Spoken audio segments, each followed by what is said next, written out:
बिस्मिल्लाहिर्रहमानिर्रहीम। अस्सलाम वालेकुम। बहुत से लोग मुझे मैसेज करते हैं कि सर 8171 वेब पोर्टल कब अपडेट होगा। 8171 अपडेट पोर्टल जो है वो ना होने की एक बड़ी वजह ये भी है जो मैं आपको आगे चल के बताने जा रहा हूँ। वीडियो पूरी देखना भाई। वीडियो को आगाज़ करते हैं उससे पहले अगर आप घर बैठे अपना कार्ड चेक करवाना चाहते हो मेरे भाइयों, तो वीडियो का लिंक नीचे दे रहा हूँ, जाके उस वीडियो को फॉलो करें। उस तरीके से आप अपना कार्ड फ्री में चेक करवा सकते हो हमारे साथ रब्ता करके।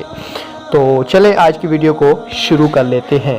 आज की वीडियो का हमारा टॉपिक है 8171 वेब पोर्टल। भाई 8171 वेब पोर्टल को अपडेट ना करने की सबसे बड़ी वजह ये हो सकती है क्योंकि न्यू बेनिफिशियरी हर रोज नहीं, हर घंटे बाद नहीं, बल्कि हर 10 मिनट बाद अहल हो रही है।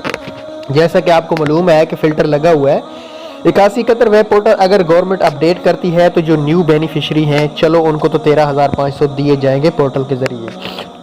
अगर पुरानी बेनिफिशियरी को भी पोर्टल पे उन्होंने स्टेटस देखने को मिल गया 13,500, क्या लगता है तुम लोगों को पुरानी बेनिफिशियरी जिद नहीं करेगी? पुरानी बेनिफिशियरी वहाँ पे मसला नहीं बनाएगी कि जी मेरा तो 13,500 शो हो रहा है। लेकिन अब गवर्नमेंट अगर पोर्टल को अपडेट फिर भी नहीं कर रही तो फिर भी बहुत नुकसान हो रहा है न्यू बेनिफिशियरी का। मेरे ख्याल से न्यू बेनिफिशियरी को काफ़ी एजेंट लूट रहे हैं कि आपके तो 10,500 आए हुए हैं, और ऐसा काफ़ी मुझे मैसेज आया कि सर मुझे तो 10,500 मिला हालांकि मैं न्यू हूँ।